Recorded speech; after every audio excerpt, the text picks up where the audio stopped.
is on the far side of the airfield. A very short takeoff run for a big aircraft. That sound, and of course the wonderful Vulcan howl coming from the 4 Rolls-Royce Bristol Olympus 202 two-shaft turbojets. 16,500 pounds of static thrust, roughly, each of them 65,000 pounds in total. Of course, these days she doesn't carry a lot of the equipment that she used to carry when she was an operational aircraft, including not carrying 2 navigators. That must have considerably reduced the weight, I guess. Speaking as one myself, I'm allowed to say that. But here she is coming back in front of us, and Bill Ramsey will be accelerating her down the line of the runway.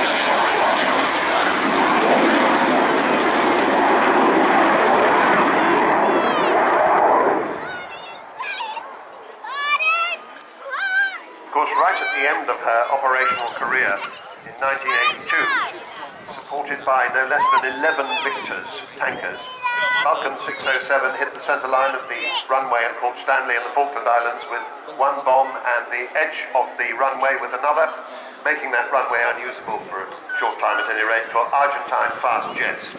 Until the Gulf War, it was the longest bombing raid in history, 7,760 miles round trip, roughly the same distances from here to Bali in one hop. And it took no less than 18 air-to-air refuelings to achieve that. That aircraft, 607, is now static at RAF Waddington. What, of course, that attack really did was to tell the Argentines that, first of all, it probably wouldn't be a good idea to base their fast jets on the island, but mainly that if things got really nasty, the Royal Air Force would actually reach their mainland. So, here she is coming back in towards us on the B axis. Back straight across the airfield, and she'll go up into a spiral climb.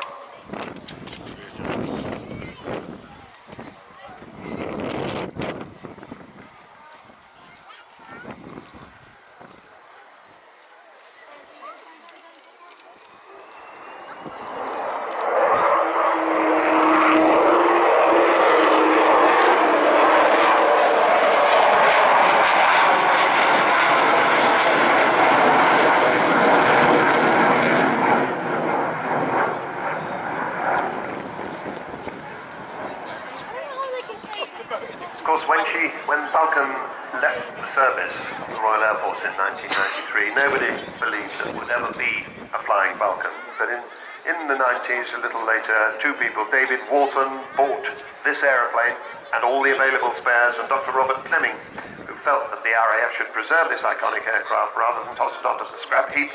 The RAF didn't have the money to do that, and the end result was the Vulcan to the Sky Trust. And the biggest problem has always been money. It may seem obvious, but 658 is not funded by the government. She doesn't belong to the Royal Air Force. To get this far has cost more than £22 million, including, I should say, 2.7 million in a grant from the Heritage Lottery Fund. I didn't mention them yesterday. I always mention them, and yesterday I didn't, and I got into awful trouble from Sir Peter Luff, so sorry, Sir Peter.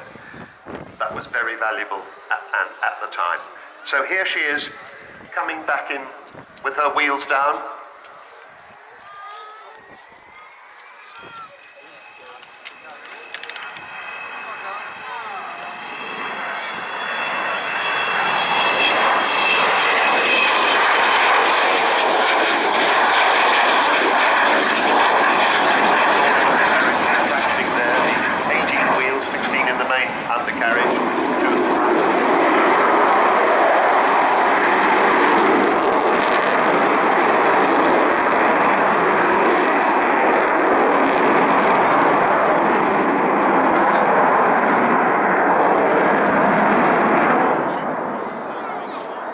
But I was talking about the money, and the rest of, or much of the rest of that £22 million has just come from you wonderful people.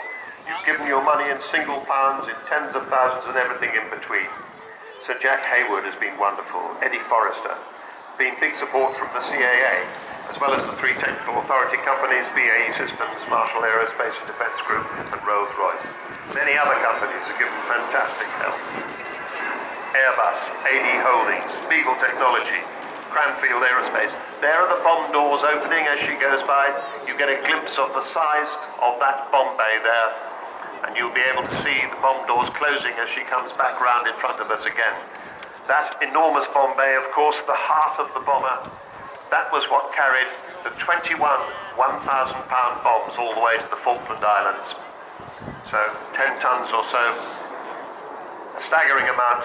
These were, let's not forget, dumb bombs, wartime type bombs, World War II, and they were not guided in any way, so if you needed to hit a pinpoint target, like a bit of a runway, you had to really do overkill. So of the 21 1,000-pound bombs that they dropped, they hit the runway with 2 of them. Let me just finish those companies to whom we owe so much. Beagle Technology, Cranfield Aerospace, Goodrich, Kearsley Airways, Meggitt, Messier Doughty, and Serco. Now as she comes round this time, you will see the bomb bay doors closing. At the moment, the bomb bay just holds the names of lots of people who contributed some of that £22 million.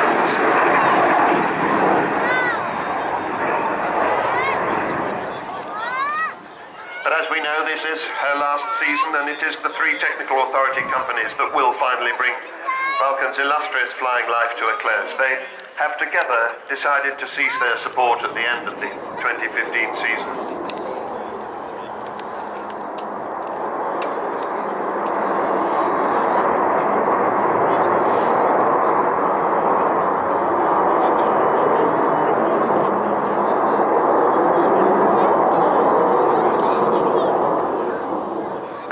The support of the three technical authority companies under Civil Aviation Authority regulations, Vulcan will be prohibited from flying. She'll lose her permit.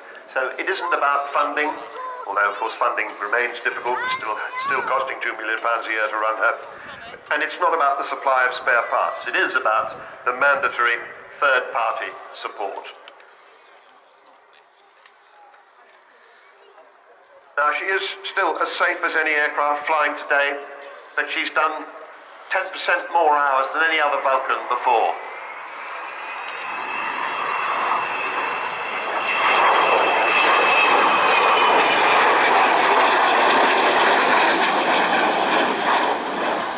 So she's into an area of unknown unknowns, and the maintenance of her